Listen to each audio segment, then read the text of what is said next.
Welcome back to another lesson. Another important interesting ടോപ്പിക്കായിട്ടാണ് ഇന്ന് വന്നിട്ടുള്ളത്. ഇംഗ്ലീഷ് ലാംഗ്വേജിൻ്റെ 4 മെയിൻ സെൻറ്റൻസ് ടൈപ്സ് ആണ് ഇന്നത്തെ ക്ലാസ്സിൽ ഡിസ്കസ് ചെയ്യാൻ വേണ്ടി പോകുന്നത്. ഈസിയാണ്, വളരെ ഈസിയാണ്, പെട്ടെന്ന് മനസ്സിലാക്കിയെടുക്കാൻ വേണ്ടി പറ്റും.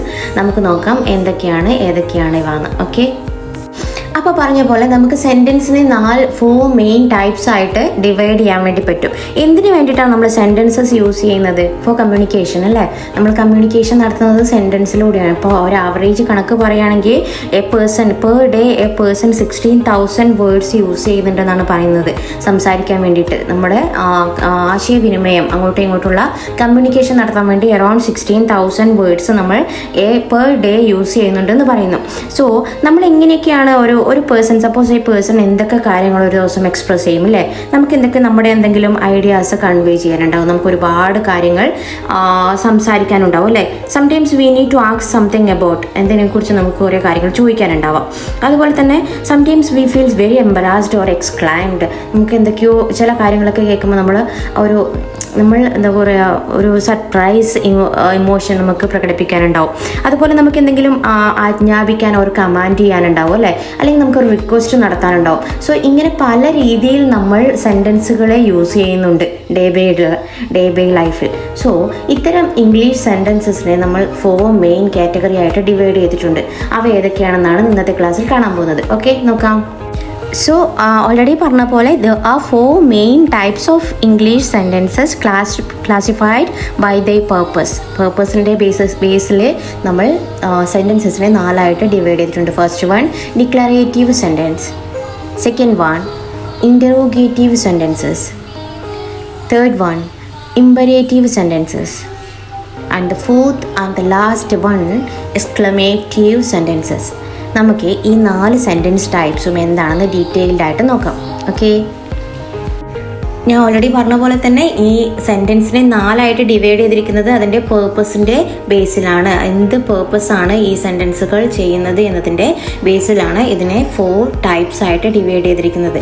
So we R starting with first one declarative sentence. Declarative sentence എന്ന് പറയുമ്പോൾ അതിൻ്റെ ബ്രാക്കറ്റിൽ തന്നെ സ്റ്റേറ്റ്മെൻറ്റ് എന്ന് കൊടുക്കാൻ വേണ്ടി പറ്റും.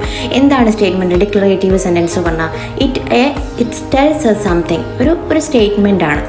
ഡിക്ലറേറ്റീവ് സെൻറ്റൻസ് എന്ന് പറഞ്ഞ ഒരു സ്റ്റേറ്റ്മെൻറ്റ്, നമുക്കൊരു ഇൻഫർമേഷൻ തരാൻ വേണ്ടി ഡയറക്റ്റായിട്ട് യൂസ് ചെയ്യുന്ന സെൻറ്റൻസ് ടൈപ്സിനെ ഡിക്ലറേറ്റീവ് സെൻറ്റൻസ് ഓർ സ്റ്റേറ്റ്മെൻറ്റ്സ് എന്നറിയപ്പെടുന്നു. It gives us some information about something. And declarative sentence normally end with a full stop. ഒരു ഫുൾ സ്റ്റോപ്പിലായിരിക്കും ഡിക്ലറേറ്റീവ് സെൻറ്റൻസ് എൻഡ് അപ്പ് ചെയ്യുന്നത്. ഇങ്ങനെ നമുക്ക് ഡിക്ലറേറ്റീവ് സെൻറ്റൻസ് ആണോ എന്നുള്ളത് മനസ്സിലാക്കി എടുക്കാൻ വേണ്ടി പറ്റും. അതുപോലെ the usual word order for declarative sentence എന്ന് പറയുന്നത് യൂഷ്വൽ വേർഡ് ഓർഡർ എങ്ങനെയാണ് ഉണ്ടാവുക? Subject plus verb plus predictive. ഇതിൻ്റെ സബ്ജക്റ്റ് പ്ലസ് വേർബ് എന്ന രീതിയിലായിരിക്കും സെൻറ്റൻസ് സ്റ്റാർട്ട് ചെയ്തിട്ട് എൻഡ് അപ്പ് ആവുന്നത്. Subject plus verb plus the rest part of the sentence. നമുക്ക് കുറച്ച് എക്സാമ്പിൾ നോക്കുമ്പോൾ പെട്ടെന്ന് തന്നെ മനസ്സിലാക്കിയെടുക്കാൻ വേണ്ടി പറ്റും. മാത്രമല്ല declarative sentences can be positive or negative. Negative സെൻറ്റൻസും ഉണ്ടാവും, അതുപോലെ പോസിറ്റീവ് സെൻറ്റൻസും ഉണ്ടാവും. എക്സാമ്പിൾ നോക്കിക്കേ, ഇവിടെ പോസിറ്റീവിൽ കൊടുത്തിരിക്കുന്നത് ഐ ലൈക്ക് കോഫി, എനിക്ക് കോഫി ഇഷ്ടമാണ്. അതേ സെൻറ്റൻസ് തന്നെ നമുക്ക് നെഗറ്റീവിലും പറയാം, I do not like, I don't like coffee അല്ലേ. സോ ഇങ്ങനെ 2 രീതിയിൽ പറയാൻ വേണ്ടി പറ്റും. പോസിറ്റീവായിട്ടും നെഗറ്റീവായിട്ടും ഡിക്ലറേറ്റീവ് സെൻറ്റൻസസിനെ നമുക്ക് കാണാൻ വേണ്ടി പറ്റും. അതുപോലെ അടുത്ത എക്സാമ്പിൾ നോക്കിക്കേ, we watch TV last night. We watch TV, ഞാൻ ലാസ്റ്റ് നൈറ്റിൽ TV കണ്ടിട്ടുണ്ട്. അതുപോലെ നമുക്ക് അതേ സെൻറ്റൻസിനെ നെഗറ്റീവിലും പറയാൻ പറ്റും അല്ലേ. We didn't watch TV last night. Last നൈറ്റിൽ ഞാൻ TV കണ്ടിട്ടില്ല. സോ ഇങ്ങനെയുള്ള കോമൺ സെൻറ്റൻസ് ടൈപ്പിനെ ഡിക്ലറേറ്റീവ് സെൻറ്റൻസസ് എന്ന് പറയുന്നു. നമുക്ക് എന്തെങ്കിലും ഇൻഫർമേഷൻ തരാൻ വേണ്ടി യൂസ് ചെയ്യുന്ന സെൻറ്റൻസിനാണ് സ്റ്റേറ്റ്മെൻറ്റ്സ് ഓർ ഡിക്ലറേറ്റീവ് സെൻറ്റൻസസ് എന്ന് അറിയപ്പെടുന്നത്. ഓക്കെ, സിമ്പിളായിട്ട് പറയുകയാണെങ്കിൽ കോമൺ ആയിട്ട് നമ്മൾ യൂസ് ചെയ്യുന്ന എല്ലാ സ്റ്റേറ്റ്മെൻറ്റ്സും, നമ്മളിപ്പോൾ നമ്മളെക്കുറിച്ച് എല്ലാ കാര്യങ്ങളൊക്കെ പറയുമല്ലോ.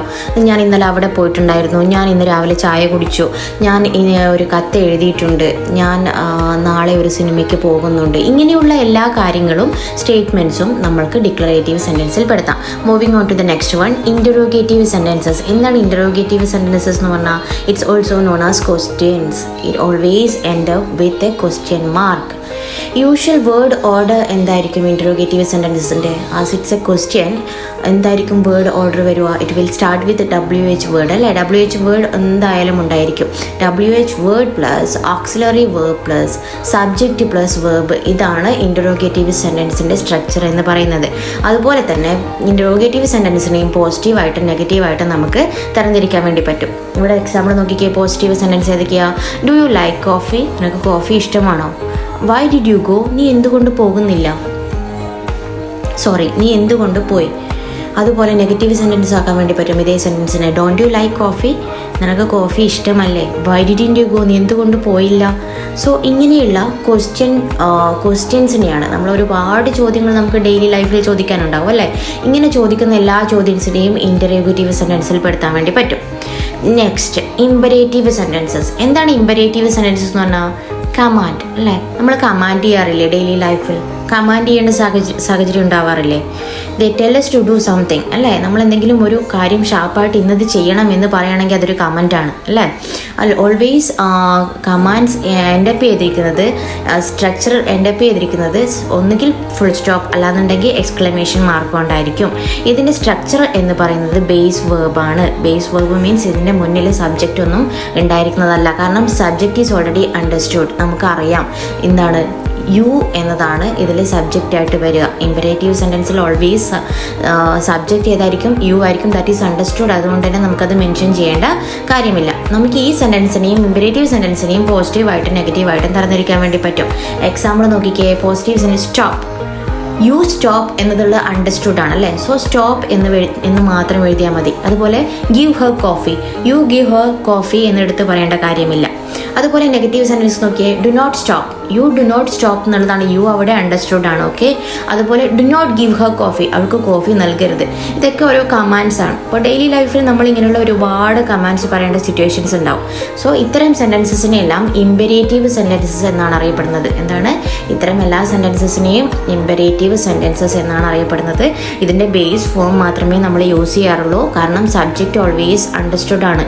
നമുക്ക് സബ്ജക്റ്റ് അവിടെ ഉണ്ട്. പറഞ്ഞാലും പറഞ്ഞില്ലെങ്കിലും സബ്ജക്റ്റിൻ്റെ വലിയ കാര്യമൊന്നുമില്ല. സ്റ്റോപ്പ് എന്ന് മാത്രം പറഞ്ഞാൽ മതിയോ അല്ലേ? ഇനി moving out the last one, exclamative sentences. എന്നാൽ എക്സ്ക്ലമേഷൻ പറയുമ്പോൾ ആശ്ചര്യം, അത്ഭുതം എന്നൊക്കെ പറയും അല്ലേ? നമുക്ക് എന്തെങ്കിലും സ്ട്രോങ് ഇമോഷൻസ് കിട്ടുകയാണെങ്കിൽ നമ്മൾ അപ്പോൾ പ്രയോഗിക്കുന്ന ചിലതരം വേർഡ്സ് ഉണ്ട്. അപ്പോൾ നമ്മൾ യൂസ് ചെയ്യുന്ന ചിലതരം സെൻറ്റൻസസ് ഉണ്ട്. സോ അത്തരം സെൻറ്റൻസസ് എല്ലാം എക്സ്ക്ലമേറ്റീവ് സെൻറ്റൻസസിൻ്റെ അണ്ടറിലാണ് വരുന്നത്.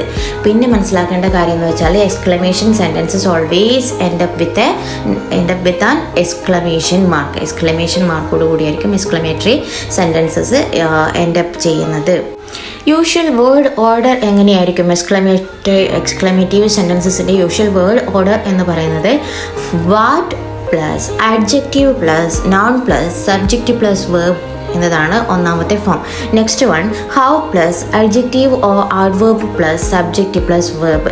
ഇതാണ് രണ്ട് തരത്തിലുള്ള എക്സ്ക്ലമേറ്റീവ് സെൻറ്റൻസസിൻ്റെ സ്ട്രക്ചർ എന്ന് പറയുന്നത്.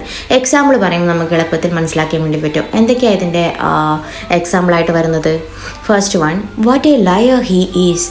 What a liar he is. അത്ഭുതമാണല്ലേ, എന്ത് പെരും നുണയനാണ് അവൻ എന്നൊക്കെ പറയില്ലേ? സോ അതാണ് ഫസ്റ്റ് സെൻറ്റൻസിൽ കാണിച്ചിരിക്കുന്നത്. Next, what an exciting movie it was. What an exciting movie it was. എന്തൊരു സിനിമയായിരുന്നു എന്നൊക്കെ പറയില്ലേ? സോ അതൊരു ഭയങ്കര ഒരു എക്സാജറേറ്റഡ് ആയിട്ട് കാണിച്ചിരിക്കുകയാണ് അല്ലേ? അതുപോലെ ഹൗ ഹി പ്ലേഡ്. അത്ര അതിമനോഹരമായി എക്സ്ട്രാ ഓർഡിനറി അവൻ കളിച്ചിട്ടുണ്ട്. സോ അതുകൊണ്ട് അതിനെ ഒരു സ്ട്രോങ് ഇമോഷൻസ്, അതിൻ്റെ ഒരു എക്സ്ട്രാ ഓർഡിനറി ആണ് എന്ന് കാണിക്കാൻ വേണ്ടിയിട്ടാണ് ഇങ്ങനെ നമ്മൾ സെൻറ്റൻസസ് ഉപയോഗിക്കുന്നത്. സോ ഇത്തരം എക്സാജറേറ്റഡ് സെയിങ്സിനെയെല്ലാം നമുക്ക് എക്സ്ക്ലമേറ്റീവ് സെൻറ്റൻസസിൻ്റെ അണ്ടറിൽ പെടുത്താൻ വേണ്ടി പറ്റും. സോ ഇതാണ് 4 main types of English sentences. I think you all understood. Thank you so much for watching. Next time we can meet up with another important subject from English grammar.